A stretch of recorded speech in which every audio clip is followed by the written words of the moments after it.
Good evening, everybody. So good to see you here tonight. My name is Jacqueline Francis. I'm going to be the moderator for this great panel that is to mark the opening of this important exhibition, Edmonia Lewis, Indelible Impressions. Let me start with the Stanford Land Acknowledgement.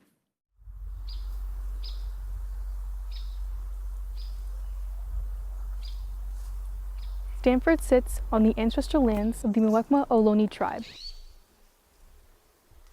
This land was and continues to be of great importance to the Ohlone people.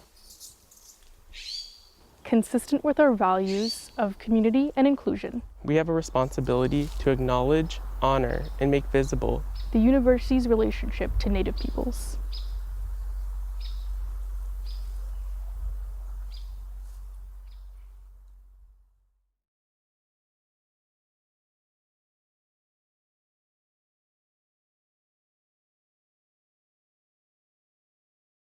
So once again, my name is Jacqueline Francis. I'm so pleased to be the moderator here for this panel, marking the opening of the exhibition, Edmonia Lewis, Indelible Impressions.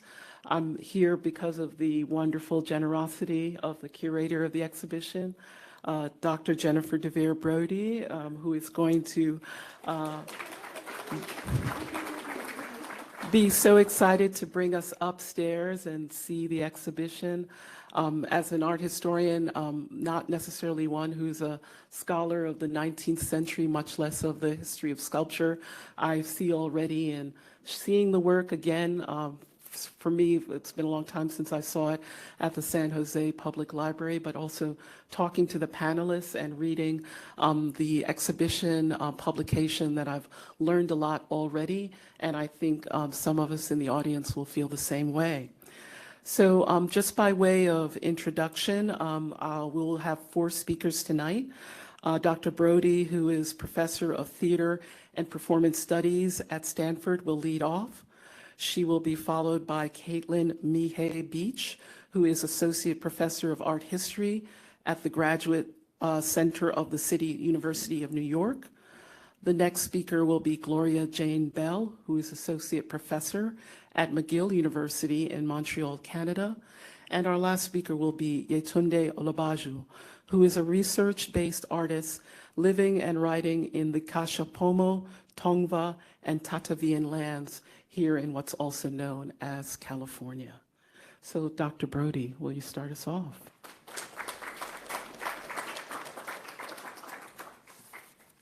Thank you so much. Good evening. I'm so thrilled to see you here.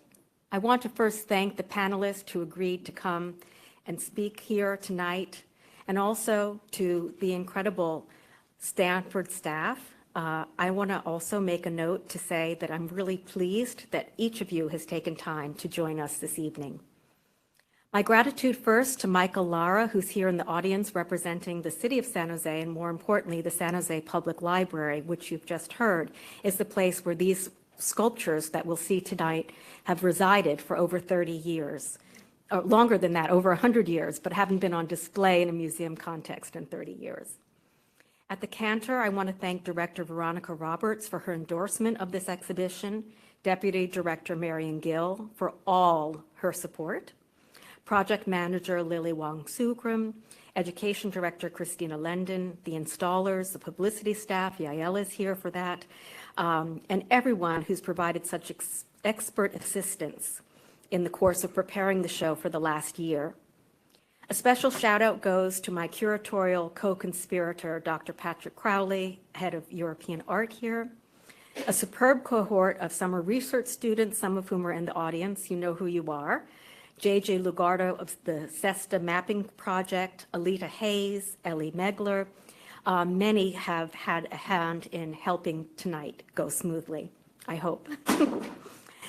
Finally, I want to thank the deans for giving me a Cultivating Humanities grant, Native American Studies, the Comparative Studies in Race and Ethnicity, the Department of African and African American Studies, where I have a courtesy appointment, the Institute for Diversity in Art, and Feminist Gender and Sexuality Studies, who together have made important contributions.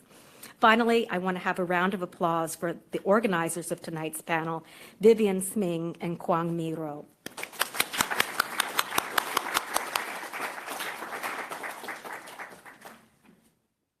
On Monday evening, September 1st, 1873, in San Francisco, a mere 40 miles north of where we sit together now, the newly formed Art Association opens its doors on Pine Street for a landmark exhibition, Statuary in Marble by Miss Edmonia Lewis from Rome.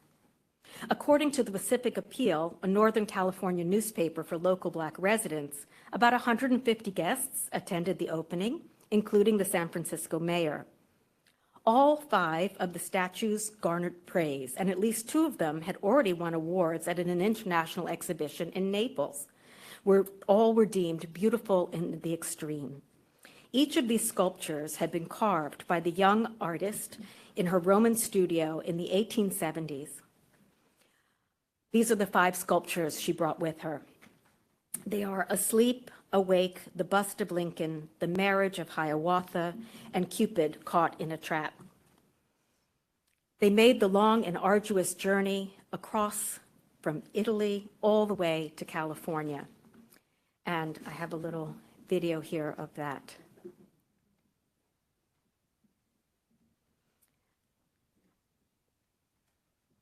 So from Rome, she goes by steamer ship to New York City, north to Petersboro, which was an abolitionist stronghold, to sculpt the hands of 2 abolitionists there, and finally across the newly finished transcontinental railroad to San Francisco and then down to San Jose. After the San Francisco show, the works were displayed at the San Jose Valley Fair, where more than 1,600 people now, of all ages and races and classes, had paid to see the famous sculptor's work. These Bay Area exhibitions challenged prevailing narratives of Black life, indigenous erasure, and westward expansion, while also deepening local appreciation for neoclassical sculpture. For Lewis had become the first sculptor from Europe to exhibit such neoclassical works in the American West and the Bay Area in particular, and helped with the burgeoning art culture in this region. Another review claimed that her art left visitors with, quote, an indelible impression that she is deserving of all the encomiums bestowed on her both by the American and European press, unquote. My own encounter with Edmonia Lewis began not with marble, but in print. Here you see her cut by the white man's hand, where she is flattened and made 2-dimensional, pasted in a Victorian author, Charles Reade's private notebook. Since this unlikely meeting in the archives, I have followed numerous other Black feminist and queer researchers in wanting to restore Lewis's sculpture to a bigger audience. And here you see one of her pieces, The Old Arrow Maker. All of us desire to bring her work out to a larger public, to view her exquisitely carved marbles, statues, and her life in more complex, rounded dimensions. Edmonia Lewis' Indelible Impressions contributes to this effort to expand our knowledge about her work as a means of realizing not only my own ongoing archival research, but also, I think, the national scene again. Edmonia Lewis was a neoclassical sculptor of Anishinaabe and Mississauga, an African descent, born free in upstate New York in 1844 on the auspicious date of July 4th.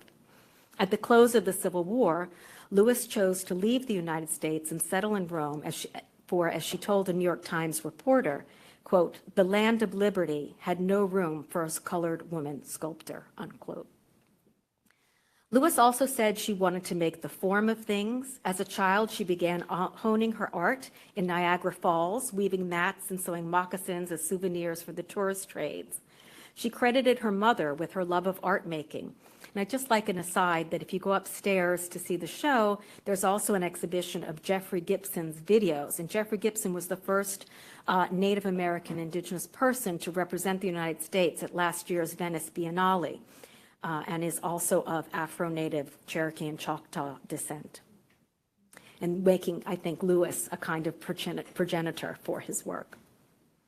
Lewis's choice to become a neoclassical sculptor was both audacious and ambitious. She made her own tools, put up her own clay, which was a very arduous task, and carved her own Carrara marble, generally refusing to rely on studio assistants, in the beginning especially, as was the case with the majority of carvers from the ancient classical period who would employ dozens of artists in their studios. She did not do so for matters both of cost. Carrara marble, and the statues you'll see upstairs weigh tons, or is extremely expensive, but also to counter charges of racism and sexism. And you see before you a sense of the scale of some of the work that does still weigh tons. These are Howard University students who are restoring Lewis's sculpture, The Old Arrow Maker. And again, that speaks to that tradition of so many indigenous, Black, female, and queer folks over the generations who've sought to keep her work in the public eye. Her sculptures raise enduring questions about how aesthetic value is determined, who deserves to be commemorated in stone, how is power shaped in stone, as the recent Smithsonian exhibition on race and power that was criticized by some in our country brings up. Also, it really raises the question of how do we interact with material traces from the past. As a figurative sculptor, Lewis understood the importance of images, of embodied representations, whatever the medium. She used photography not only to capture the likeness of Lincoln and other major abolitionist heroes for her, but also to promote herself as a professional artist. As you'll see upstairs, an enlarged carte de visite, which were usually very small kind of calling cards, will greet you as you enter the exhibition upstairs. Edmonia Lewis' Indelible Impressions could be understood as the fulfillment of a wish, not my own, necessarily, but written in 1868 by a Black woman named Addie Brown in Farmington, Connecticut, who was an employee at Miss Porter's school. She wrote it to her beloved friend and sometimes actual lover, Rebecca Primus, saying, and this is the letter on the right and the carte de visite I just mentioned, "I wish there were many more like Miss Edmonia Lewis. It is my ardent wish that each of you will leave tonight's event with an indelible impression of the work of this remarkable artist and, quote, unexpected star who burst forth from the firmament of American art." Thank you.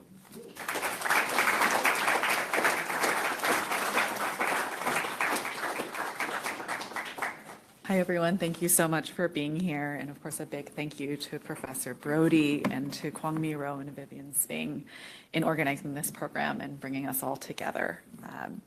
So in this short presentation, I wanted to introduce one of the works that you'll see up on display in Indelible Impressions, which is this life-size portrait bust of Abraham Lincoln that was made by Edmonia Lewis in 1871, in which you see here in front and in profile view. And I think what's really stunning, I got to see this work for the first time this afternoon, is the level of kind of relief that she's really carved into his cheeks, into his eyes, like a very kind of deep set brow. So she's really dug into the marble here. And so Lewis carved this work from her studio in Rome, likely using photographs and engravings of the late president to realize this likeness. And the result is a bust that's intensely expressive. Lincoln looks out at us with a steely gaze punctuated by prominent cheekbones and dramatically arched eyebrows. And Lewis has spared no detail in her realism. She's painstakingly chiseled out his famous beard and a simple suit and even a prominent wart that you see right on his right cheek that you can kind of see up there. And this was not the first time Lewis sculpted Lincoln. She had taken him up as a subject in her art earlier on in her career while working as a sculptor in Boston. And just in the weeks following Lincoln's assassination at the end of the Civil War in April 1865, Lewis modeled a plaster portrait medallion of the president. Its whereabouts are unfortunately unknown today, so if anyone finds a plaster Lincoln in their closet, in their attic, let us know. But we do know that the anti-slavery newspaper, The Liberator, on April 28, 1865, proclaimed it a marked success that you can see here. And they invite people to come see it in her rooms in the studio building in Boston. And we know that this work would have fit in with Lewis's early artistic output more broadly, which primarily encompassed portrait medallions, busts, and statuettes of abolitionists and Civil War heroes. And so here on the right, you're seeing her plaster portrait bust of Robert Gould Shaw, who was the colonel of the 54th Massachusetts Infantry. And Lewis marketed works like these at anti-slavery meetings, at abolitionist newspaper offices, and at soldiers' relief fairs during the Civil War. And incidentally, it was with the proceeds of the sale of plaster copies of this bust of Robert Gould Shaw that Lewis was eventually able to finance her move to Italy. And so this was one of the many copies that she sold, and it's in the collection of the National Guard Museum in Massachusetts. It was likely purchased at one of these fundraising fairs in the 1860s. So Lewis moves to Rome in late 1865, and this was more or less the destination for a 19th century artist seeking a serious career making marble sculpture. And once she's in Rome, Lewis then returns to Lincoln on 2 separate occasions. So she creates the life-size marble bust on display here in 1871, and then a year later in 1872, she makes the more elaborate ensemble that you're seeing here. And so this latter work would later become to be known as the Central Park Lincoln because it appears on display in a small and very short-lived museum that was associated with the Mount St. Vincent Convent that was once located in New York City's Central Park at the northern end. And this would have likely been one of the first sculptures by a Black American woman to be exhibited in a major city park. And so as you see, the work features a bust of the president atop a square pillar that is anchored by 4 caryatid figures. So the 2 in the front are these allegorical women who sort of hoist Lincoln up into the air. So in the fall of 1873, Lewis goes from Rome to San Francisco, which we saw kind of the journey played out before our eyes with the map. Lewis goes to San Francisco with several of her newest sculptures in tow. And so as Professor Brody mentioned, this group included the 1871 Lincoln, as well as Awake, Asleep, The Marriage of Hiawatha, and then Poor Cupid. And so Lewis was always a keen businesswoman, and she hoped to promote her work to Californian audiences. So she arrives in San Francisco. She checks in at the famous International Hotel, or the I Hotel, which was then newly built as a kind of luxurious hotel for travelers. And she has her exhibitions in San Francisco.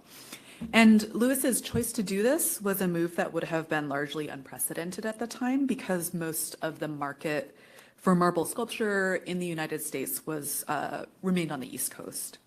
And the selection of works that Lewis's brings really represents a wide range of sentimental, literary, and historical subjects. And this range, I think, bespeaks on the one hand the very eclectic tastes of Victorian-era consumers who might purchase a statuette maybe for their parlor or their sitting room or their garden.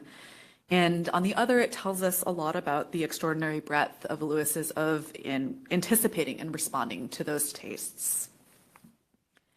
So after its display at the San Francisco Art Association, Lewis's Lincoln goes on to be exhibited in several venues in San Jose, including the City Market Hall and the San Jose Catholic Fair. And in regards to this latter fair, it's worth noting that Lewis had recently, at this point, converted to Catholicism, and the church played an incredibly important role in her life. And the 2 San Jose exhibitions proved to be successful, so much that locals initiated a public subscription campaign to purchase the Lincoln bust for the San Jose Public Library. And so you have a reporter for the San Jose Daily Mercury noting, quote, "Perhaps her most meritorious work is the bust of President Lincoln, and for the purchase of which negotiations are being made." And so the fundraising campaign was successful. And just a few months later, in December of 1873, the bust was installed in the library on a bespoke pedestal that was designed by a San Jose architectural firm named Burnett and McKee and constructed by craftsmen from the local Santa Clara Valley Mill and Lumbering Company. So the finished ensemble is really this combination of local and international artistry, and it was quickly proclaimed a, quote, masterpiece of workmanship and an ornament to the library rooms. Now, the enthusiasm for the bust of Lincoln in San Jose can be seen as a part of a broader national phenomenon. American sculpture of the 1870s teamed with Abraham Lincoln's. In this moment, you have sculptors like Harriet Hosmer, Vinnie Ream, and Randolph Rogers, all of whom were fellow American artists who worked alongside Lewis in Rome, who are tasked with monumental commissions commemorating Lincoln. So Ream's and Rogers' statues, for example, were completed in the same year as Lewis completed her bust, and they were destined for prominent spaces in the rotunda of the U.S. Capitol and in Philadelphia's Fairmount Park. But by contrast, Lewis's Lincoln was a more speculative affair. It was, for one, made without a commission, and this was a choice really uncommon for 19th century sculptors, and a daring one at that, since carving marble was such a labor-intensive and costly affair. So to undertake a work without a prospective buyer, as Lewis routinely did with her sculptures, was a very bold statement that presumed future success. And indeed, this was the case for the Lincoln bust. It was brought halfway around the world for exhibition and then purchased through a grassroots fundraising campaign. So as such, we can really see how Lewis's Lincoln stands not only as a tribute to the 16th American president, but also as a testament to the strategic ambition and entrepreneurial spirit of its maker. So I hope you have the chance to take a look at it upstairs in the show. Thank you.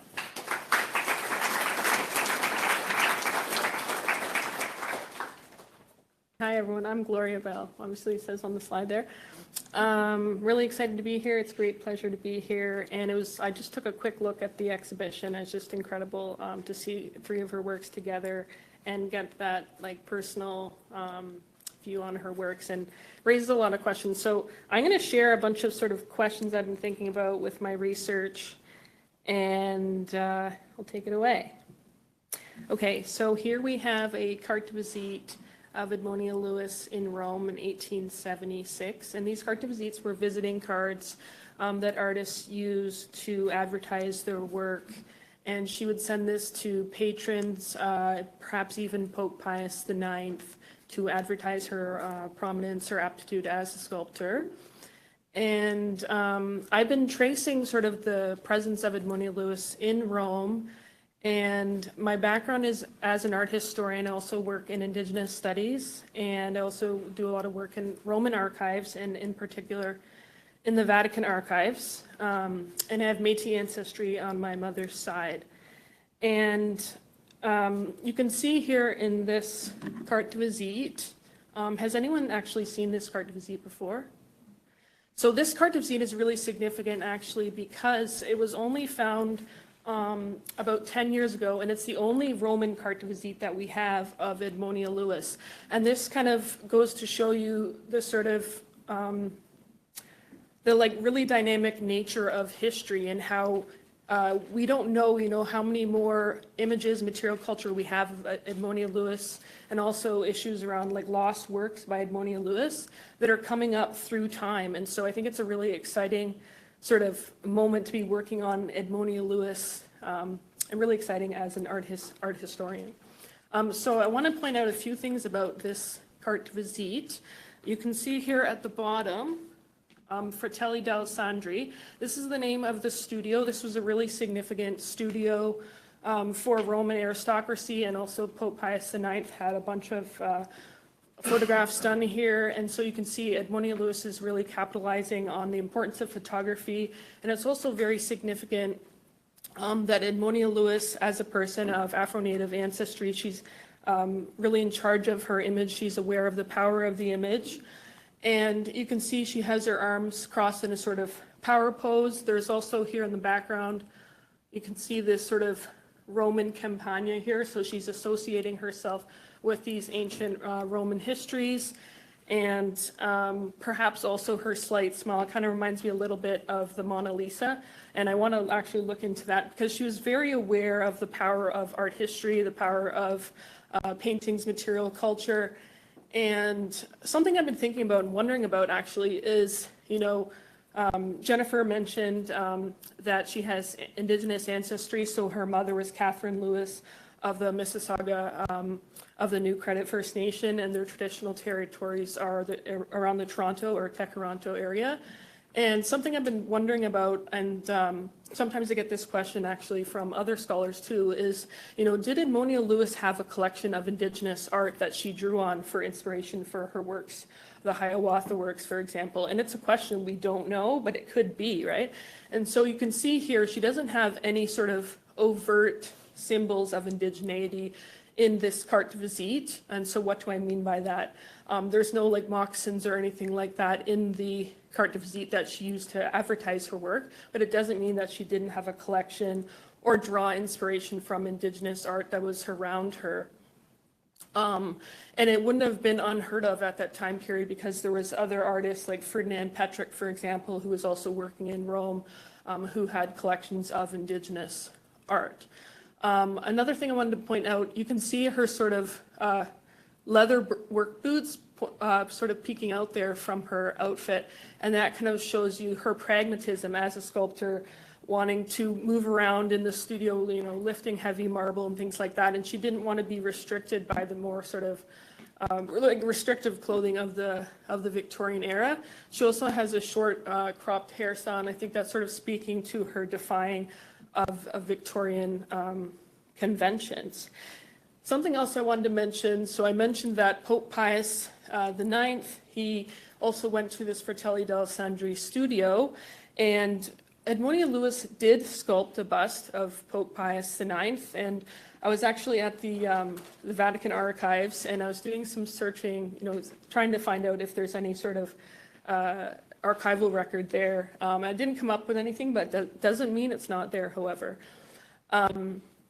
And so, yeah, that's the sort of question around missing works and sort of the lost works of Edmonia Lewis, which is really exciting for me as a scholar. It's also, this carte de visite is really interesting too, because it also sort of speaks to the dynamic nature of thinking about Indigenous and Black life, and how do we trace Indigenous and Black life in the archive when oftentimes there's big gaps and silences, the colonial history, the suppression of Indigenous and Black life. Edmonia Lewis fled from the United States, and she talked about feeling more comfortable in Rome. She was fluent in Italian. She lived the majority of her life in Italy. And yeah, so just a really sort of interesting material culture document that we have now of her work. And who knows, maybe there's other Roman carte de visites that we just haven't come across yet. I think I said everything I wanted to say with this carte de visite, but anyways, we're gonna have a conversation afterwards, so we can talk more about this work. So yeah, just a lot of questions, really interesting sort of continuous questions that I've had about her work. I wanted to also share with you this work that I created as an homage to Indigenous artists and activists, and I've been working on a few Indigenous artists and activists and thinking about their presence in Rome, the presence at the Vatican. Has anyone done any work at the Vatican archives? Vatican City? Okay, so this is, as you make your way towards the Vatican City archives, you have to go under this bridge, and I wanted to create this work to sort of unsettle the sort of colonial Catholic histories of the Vatican, and also pay tribute to these Indigenous artists and activists. So Pablo Tack, he was a Luceno scholar. He wrote the first Luceno dictionary, and he studied in Rome at the Propaganda Fide. And then Edmonia Lewis, an Afro-Native artist and sculptor whose work has really been sort of, it hasn't really received its fullest attention. So I'm really glad now that more artists and art historians are paying attention to her work. And then Anthony Fernando, he was an Aboriginal activist, and he was protesting against settler colonial genocide of Indigenous peoples in the 1920s in Rome. And he was actually arrested in Rome. And then you can see here this sort of monument to Pope Pius XI. But anyways, I really wanted to create this image to sort of unsettle and make us think again about art history and about the power of Indigenous artists and activists in Rome. Another really interesting thing I've come across in my research, and another really interesting aspect to think about is, Edmonia Lewis, we were talking about, she converted from Protestantism to Catholicism. So Catholicism played a really important role in her life. We know that she also studied at the Vatican collections. She was really inspired by ancient Rome and Greek works in the Vatican collections. Pope Pius XI was a great admirer of her work, and in particular, the Bride of Spring. And he also visited her studios in Rome. And another question I've been thinking about, perhaps she gained inspiration from the Indigenous arts collection that's held at the Vatican, and in particular, the Anishinaabe ancestors that are part of the Cardinal Borgia collection held today in the Vatican museums in the Anima Mundi collection. I also just like to think about Edmonia Lewis as sort of causing trouble in Rome, and sort of, what do I mean by that? Like causing trouble for sort of these colonial histories of American art that wanted to, that didn't want to acknowledge Indigenous and Black artists. Okay, here I am at Edmonia Lewis's last studio, where in Rome, where Frederick Douglass visited her in the 1870s. And I think she had a studio on the top floor. This is Via 20 Settembre, number 4. And then just over there is Santa Susanna, and also over here is the Four Rivers Fountain, where you can go 4 directions in Rome, and then over here is the Moses Fountain and the Ecstasy of Saint Teresa. So very interesting spot for Lewis's studio, and at this point she was at the apex in her career. And yeah, I wonder what she was sculpting up there. This is in the Sallustiano area of Rome, so this was a really sort of up-and-coming area in Rome in the 1870s, perfect for artists. William Story's studio was nearby, also Bertel Thorvaldson's studio was nearby. And yeah, so I've been documenting her studios, and yeah, just really excited to sort of be here, have this conversation, and see how history is unfolding in the present. So I'll pass it on to our next speaker.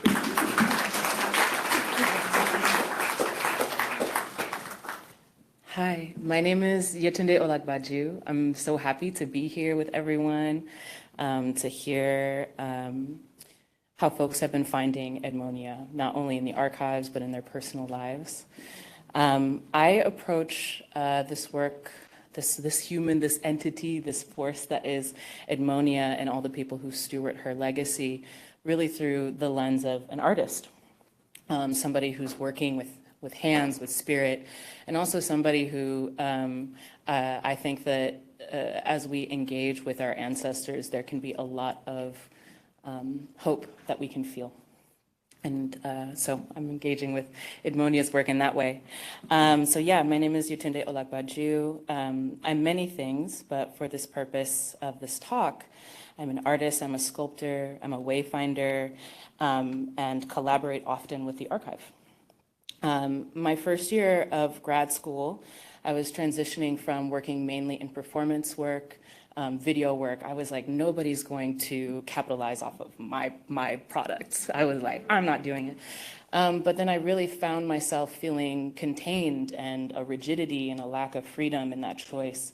And so I started to look through the archive. I was like, where are my artistic ancestors? Who are the people I can turn to find my way in making object and working with my hands? And I wanted to pull form from my fingertips, from my palms, from my spirit. And while I was looking and on that journey, I realized that I was the only Black student in the graduate department.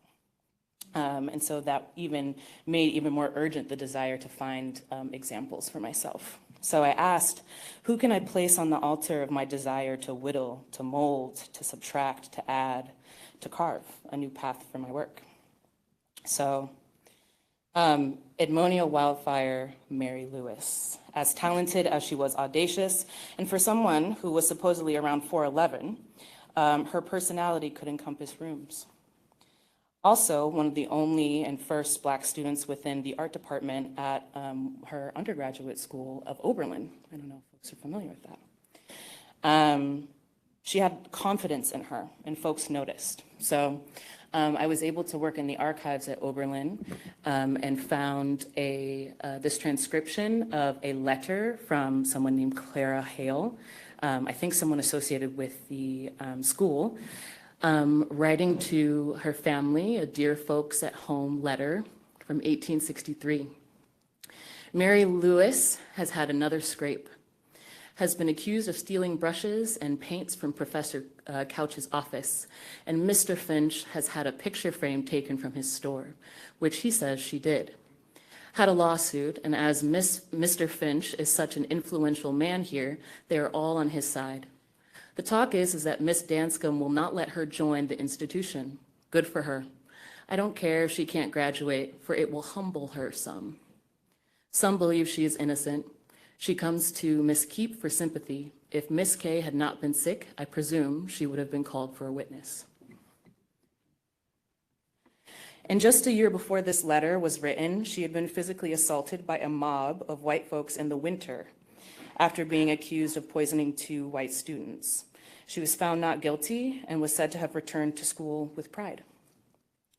There is an expectation for Black femmes and Indigenous femmes especially to be humble, rather than being insistent regarding their brilliance, ingenuity, and right to exist.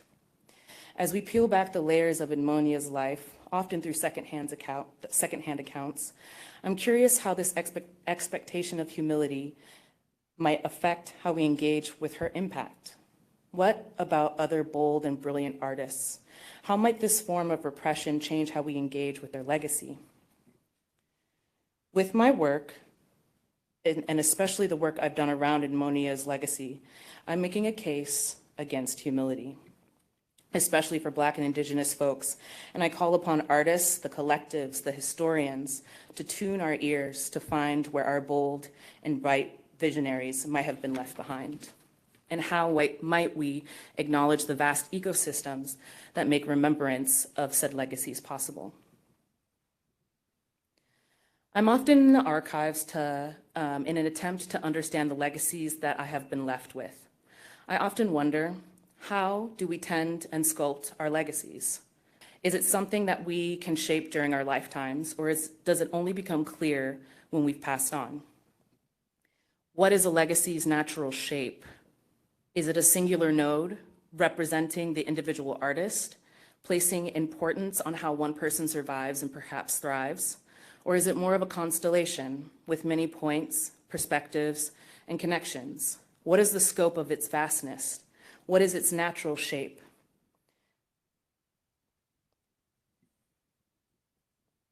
To find answers, I often turn to ancestor artists, the remnants of their lives, leading me to fill in the blanks, taking notice of the gaps, to fill them with the echoes of voices and people working now.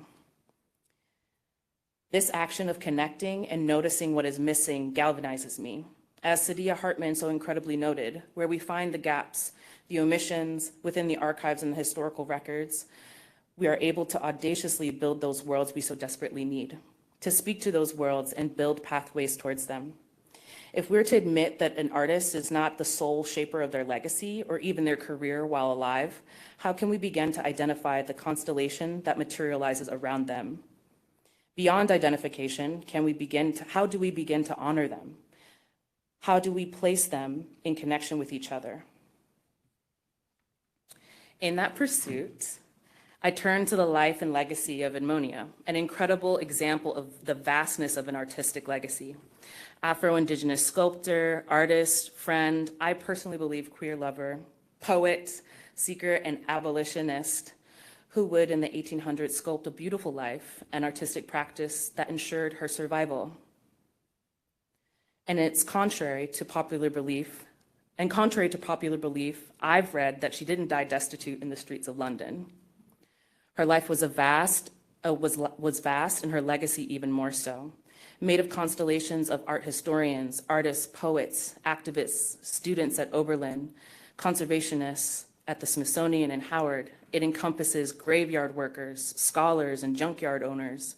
This legacy is vast, as any artist's legacy would be, and has many stewards, some who we have been fortunate to learn from today. So I approach Edmonia's work as an artist, as a healer and a holder of community. In 2020, it was a challenging year for many of us, but the isolation, in my experience, was the loudest thing. I found myself turning to this opportunity to be in residency in Oakland and turning to Edmonia for inspiration as I moved on from grad school. There I worked with materials Edmonia worked with, beads of marble, of stone and glass. Surely giving folks I love something to hold on to during this time could be a balm. During that time, I also created and tended to an altar for Edmonia. Folks came, shared tea, grabbed a book from the free library that included books about Edmonia and other sculptors. Kids came with their parents and shared words. And as 2020 churned on, I began carving out elements of Edmonia's work that caught my eye and heart. I find that working in print work feels similar to the ways in which she would remove, add, using the hands and the eye to actually align herself with the movement of gowns, of robes, of hands, of hair. And in collaboration with a local printer named Sunnight Edition, I developed my piece called For Edmonia, which was a CMYK print and a Van Dyke Brown that used Van Dyke Brown elements and embellishments. This alternative photographic process is similar to cyanotype, and I chose brown because it so mirrored the browning that I could see in Edmonia's drawing of Urania, the Greek muse of astronomy, and other images that had so struck my heart when trying to find myself within the archives. Eventually, the Van Dyke Brown portions will disappear. They will give way to time, leaving carved voids within the work. What will be left will be the images of Edmonia's work. And after all, I do think she's quoted as saying she was wedded and wanted to be wedded to her work and wanted to be known for it. In 2022, I was fortunate to head to Oberlin, where I gave a performative lecture at the Allen Art Museum. There I asked people from the school's community to call out an ancestor, to imbue a small marble bead that we all held in our hands with some message for them. I do believe that the words can actually imbue themselves and find their way into things as strong, materials as strong as marble. Additionally, with the support of almost 100 students, I again worked with images from Edmonia's legacy in the archives that are so tenderly added to by so many. We collaged, we made cyanotypes, and then in the same breath, we were weaving these things together. The same year I started my residency, I tended to an altar for Edmonia. And in that same year, students, faculty, and staff at Oberlin were boldly and loudly organizing. The school had, the year before, and without much say from the community, opted to close down the Edmonia Lewis Center, which was a special housing space for queer, trans, and gender nonconforming folks at Oberlin. This was also after the school provided a posthumous honorary bachelor's degree. A lot of people were like, why isn't it a graduate degree? But I digress. By the time I arrived at Oberlin in 2022, the students, faculty, and staff had been successful in organizing to demand that the space be reopened. I was fortunate to join them for the reopening, and with the collaboratively made cyanotype quilt, I was able to celebrate the opening by installing this piece. So we had the altar and we had the piece here, and here's some of the students who lived in the space. Edmonia's legacy is not just what she carved with her hands, but also resides in the people who steward it. In my experience, these are often dark-skinned Black and Indigenous women and femmes who know that her aliveness, her insistence on her survival, her commitment to her craft, and her belief in abolition, in carving truth to power, are qualities that withstand the test of time. So I do have something to propose to this whole entire group, which is, let's do away with humility. Let's take up space, shape our legacy with graceful folds, powerful stances, and the understanding that when people are connected, they are in power. Let's be audacious. Let our characters and integrity guide us. Let's be persistent in our vision and understand that it is interdependently held, that while we're alive, we can always be in connection with our ancestors and purpose. And I just want to say, I want to shout out just the people who are art historians here. I'm really excited about all of the scholarship that is happening around Nancy Elizabeth Prophet, who is another incredible Black sculptor and whose legacy is held by many as well. Thank you.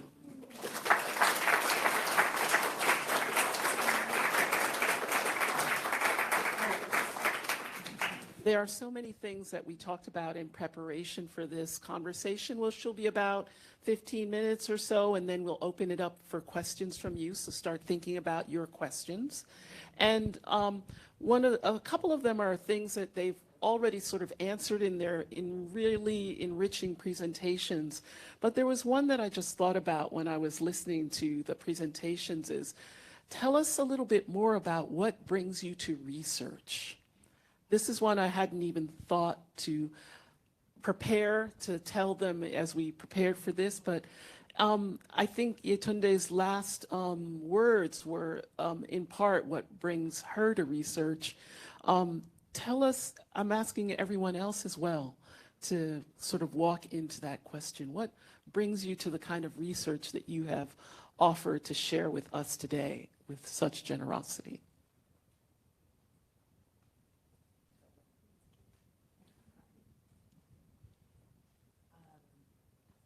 On? Okay, yeah. Yeah, that's a big question. I think one of the things that like personally brings me to think about like being in an archive and research is partially just because I'm a person who is adopted transnationally, and so my life I feel like has been kind of contoured by archives and like gaps and absences, and so I think that it's something I'm sort of drawn to.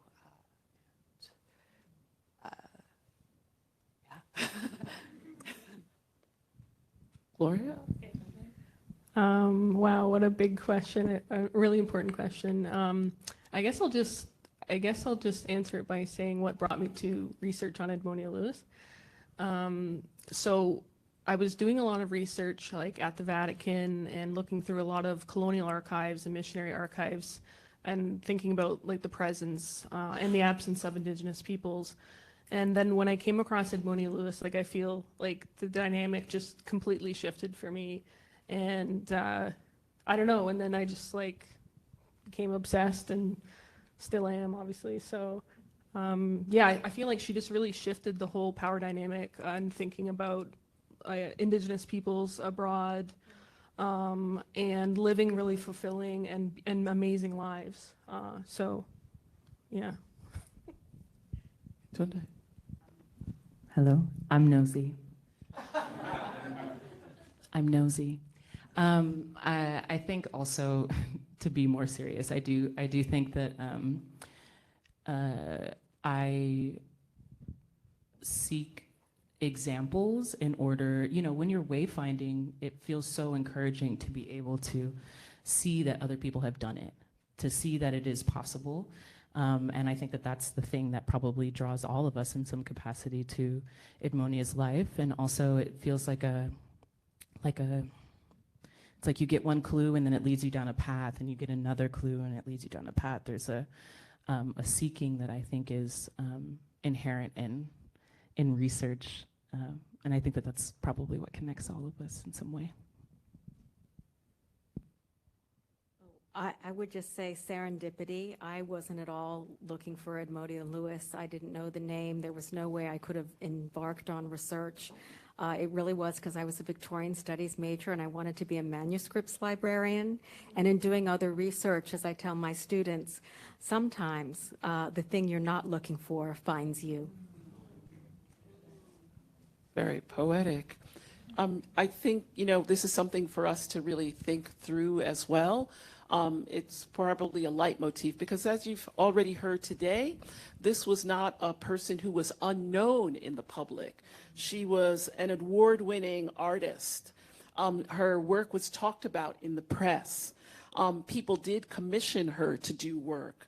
People bought her work. They raised money to purchase it here in San Jose.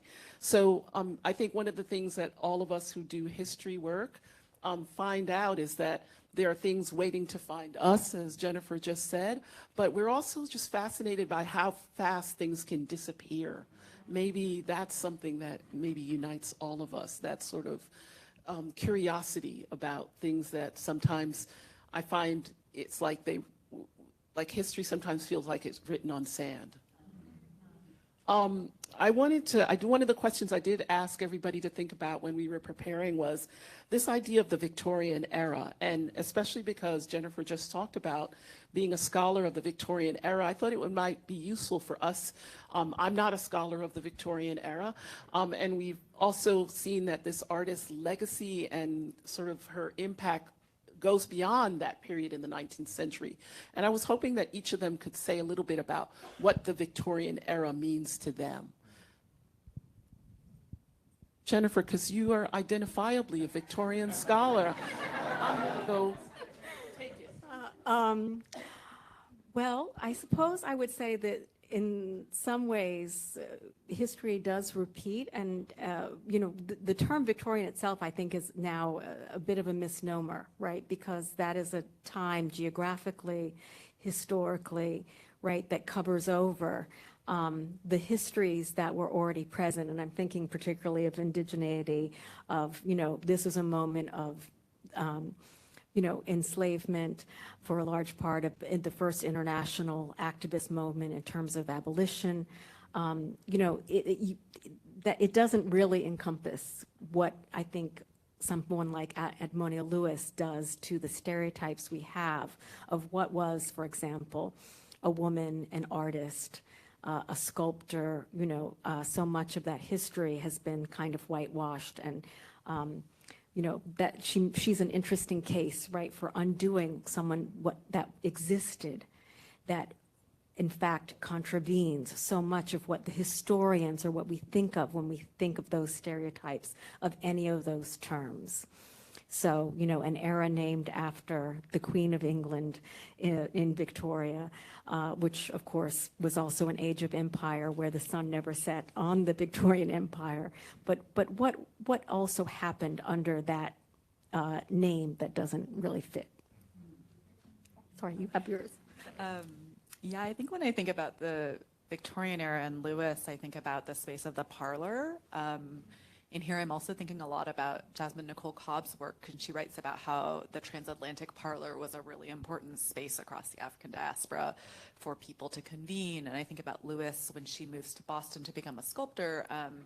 She stays with a family named the Howards, and she has a good friend named Adeline Howard, who later went on to become a very prominent educator in Washington, D.C. And when Lewis stays with the Howards, she often a friend of theirs wrote in a journal at the time how they went over to the Howards and would sort of sit in the parlor. They would read letters that Lewis later sent once she moved to Rome. And I think about this space and also Lewis's sculptures that, Victorian parlor spaces were places where you would have, maybe a little sculpture on the mantelpiece, or you'd look at photographs that a friend might send. It's a space of sort of conviviality, and I'd like to think of her sculptures, especially the ones upstairs, as like being parlor sculptures or sculptures that you kind of have a social space around. And so I kind of think about her time in Boston, in kind of like in the Boston's West End with the very prominent Black community, where she's kind of beginning to make inroads to her career as a sculptor early on. I guess I have a shorter response, but I was reading up about Queen Victoria, and she was not pro women's liberation or women's rights or anything. So kind of a terrible period for women artists. And we sort of hinted at this, but women artists in Rome, in particular, American expat artists, face a lot of censorship and degradation. Harriet Hosmer, there's this doleful ditty that she came up with, which was a critique of male artists, because male artists, white male artists in Rome predominantly, were dismissing women artists' work. And so, Edmonia Lewis was working against those demands throughout her career, and also negotiated these prejudices that she faced. And what else would I say? She had patrons on both sides of the Atlantic. She had really prominent patrons, such as the Marquis of Bute, Pope Pius IX. She was an international sculptor. She was a star. So she definitely defied, I think, Queen Victoria's sort of spoken desires. So, yeah. I'll also be short about this, but I do think the thing that strikes me or struck me so deeply when finding Edmonia's work is her mobility. Like, I feel like I don't necessarily associate that level of agency to move where one pleases, and I'm obviously with a lot of support and patrons and whatnot, but just the mobility that was possible never occurred to me. And I think oftentimes, I'm curious about like who hammered that idea into my brain, and I'm excited that Edmonia opens it up and kind of breaks that apart for me. I think what's great about, you've heard it and you saw it in the animated map of this movement of this artist. So this is a post-bellum time. It is also time of the unification of Italy. There was not really an Italia nation state until like the early 1900s. It was a time of Catholic Reformation. I think one of our presenters talked about that as well. And of course, it is the time of post-bellum US, but also the rise of Jim Crow. So if we're thinking not only about her mobility across nation-state boundaries, across oceans, but also her movement of things, like these three things came from another place, oceans away, and they are not hand luggage kind of things, right? And one of the things we were thinking about upstairs is packing that stuff, making sure it's safe, moving it across ships and railroad lines. And when you go upstairs, you'll see it's in pretty good shape. I am really astonished by that, seeing that now, seeing how not only are they, they've done well, but they are, it's sort of like that is another measure of her skill. I almost said mastery. I try not to use that word, but I'm going to, and I just did. Can we talk about Lewis's life as somebody, again, as I think we've heard today, someone following her own direction? Of course, when we think about her photographing herself or getting someone to photograph her, one of the oft-repeated statements that's true of recent times is the off-photographed people of the 19th century, among them Frederick Douglass. When we were talking about this in preparation for the panel, I was like, oh yeah, who else is off-photographed in the 19th century? And photography is a new technology, right, of the 19th century, perhaps a harbinger of what is modernity, as some people would think about it in that century. So there's Lincoln, there's Mark Twain, there's Custer, for those of you interested in military history. There's Sojourner Truth, there's Oscar Wilde, there's Walt Whitman. I want to ask the panel what you think, her doing this. Celebrity is not new, but how she's doing this to both present her celebrity and advance it. And not only for herself as an image, but her work. I mentioned upstairs that I have colleagues at California College of the Arts in San Francisco, one of whom who said he was making work for a show and he imagined how it would look on Instagram even before he started making it. So this is not a new thing as artists think about, like, how is my work going to be seen? Maybe by people who will never see it. They'll see it in a carte de visite. So about her body and about her work, I wonder if the panelists have things to add about this project of self-presentation, of course, with a photographer, but also self-promotion. I'll just say one short thing, and I'm looking forward to hearing questions from the audience as well, but there is evidence. We don't have a lot of her letters in her voice, but of her sending drafts of sculptures for critique to some people for responses. And, you know, she also did make posthumous work where a photograph helped in sculpting these kinds of commissioned or these portraits of quote unquote famous people. And of course I had evidence as well of her sending, as Caitlin was mentioning, a photograph of herself to the Howards, to Addie Howard from Rome, and saying, you know, oh, we just received a card in the mail, a carte de visite of Edmonia Lewis. So I think they were tokens of personal affection. She used them to make her art, and finally to also leave them as calling cards and other places. Else in terms of this Oh, I can add a little bit. self-imaging and self-representation and promotion? Yeah, I'll just add, like, she was really aware of the power of the image, obviously, and was really in control of sharing her image how she wanted. I was just thinking about, you know, major photographers of Indigenous people such as Edward Curtis. You're probably familiar with his really highly romanticized and problematic images of Native people from the late 19th century.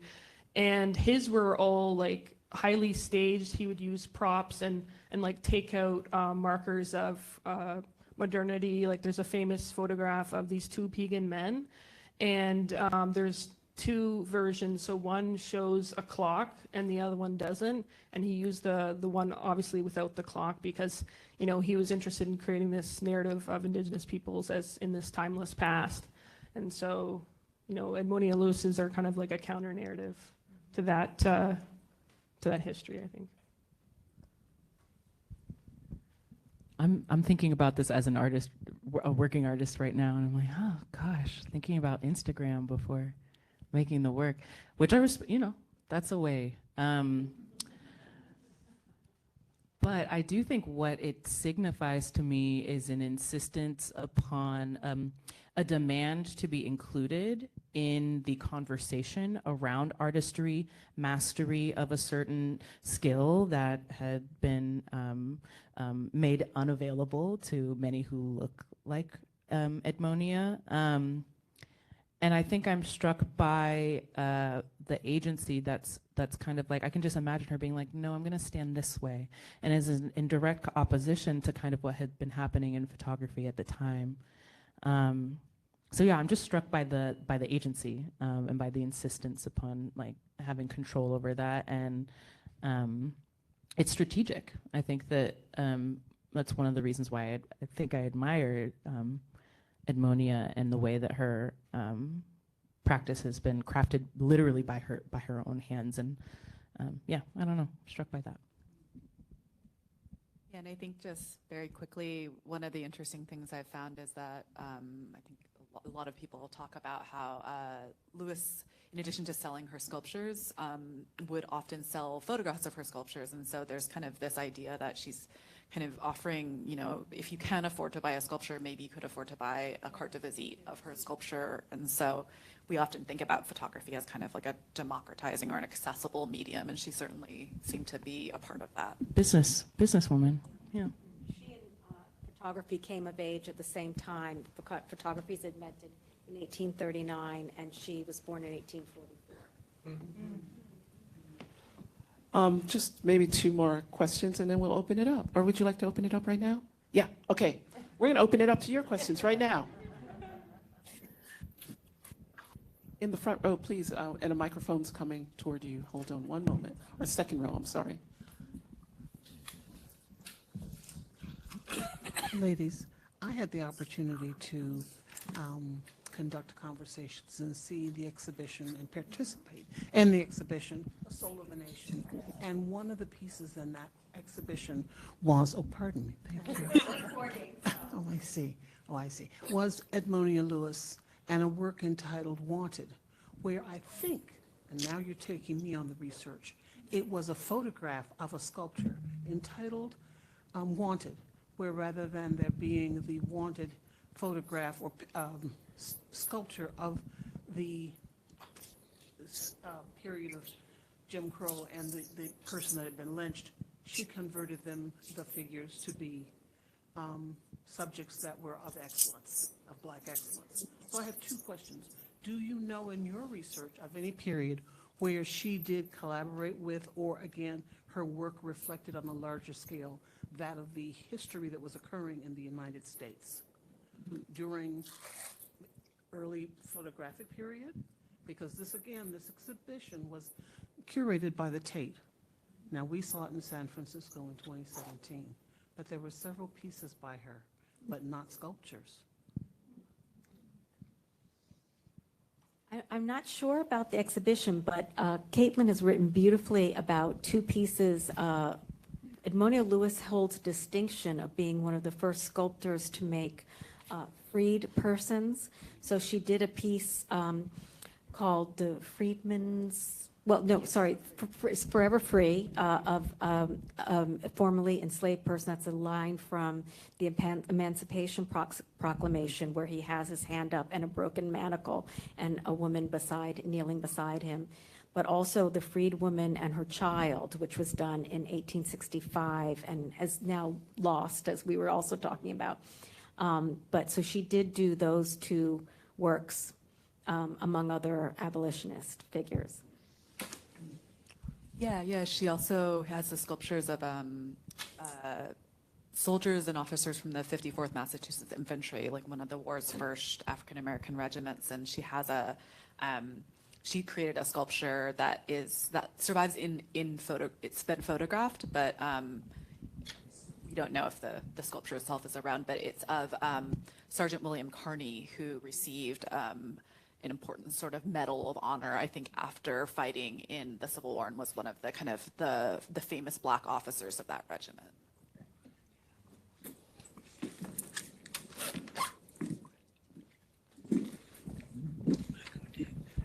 I'm just curious, you've talked about her almost in a bubble. Were there other women of color in Rome working at the same time? And were there other indigenous women? And were there also women painters who might have been women of color working in Rome at that time? That's a fabulous question. Thank you. One person I can think of who was working in Rome, who was a Black woman, was Sally Mercer, who was the famous maid to Charlotte Cushman, who was, Sally Mercer is African American, and one wonders, because that was such a close circle of sort of lesbian sculptors in the time, if Sally Mercer and Edmonia Lewis may have come across one another. There were also other Black women who were expats in the area, not necessarily visual artists, but literary artists. I don't know of another indigenous woman or African American woman sculptor in Rome in the period. She's always sort of talked about as the first and the one that we know of thus far, most important sculptors in that medium. So I don't, but maybe my colleagues do. I can just respond to that. Yeah, so it's a really important question. The only indigenous scholar that I came across is Pablo Tac, that Luceno scholar. He was active in Rome in the 1830s, writing his Luceno dictionary, and he died in Rome, actually. And then there's a long history of indigenous peoples, indigenous men going to Rome for training, and to study, in the missionary, missionary practices and things like that. But the indigenous women artists, maybe there is another artist, but I haven't come across them yet. There's been a lot of 20th and 21st century indigenous women that have studied in Rome, but let's leave it there. Got another question, I think, in the third row here. Yes, good evening. I just want to thank Professor Brody and the panelists. It was a very informative session. Thank you very much. My name is John Broussard. I just wanted to ask, is there, and I think Professor Brody may have alluded to this, but does Miss Lewis, does she leave any writings, journals about her life? And also, are there any, or is there any definitive work on her life that's been written?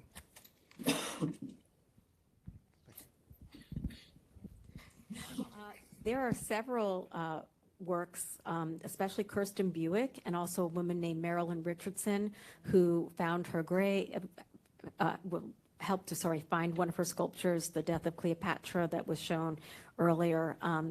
There are a lot of books. We've all sort of agreed that the year of 2026 will be the year of Edmonia Lewis. There's a major exhibition of her work that's coming out at the Peabury Essex Museum in February, which will be a true retrospective with some 60 works. Caitlin and Gloria have essays in that major catalog that will be published in February. There's more and more work being done, but they're shorter biographies. People, mostly Black artists, have, as I was alluding to earlier, kept her legacy alive. People like James Porter, and really a long, long list, even Elaine Locke in the 20s. And the first Black art historian with whom I quoted a piece from his, Henry Morgan Freeman Murray. Thank you. It's 4 names. Thank you, Jackie. And some of Nancy Prop. I mean, a lot of people have been keeping her name sort of out there. And Kirsten Buick has written what I consider to be the definitive biography thus far. Thank you. Second row. How prolific was she? How many pieces did she actually do? And how many pieces are suspected to be hers?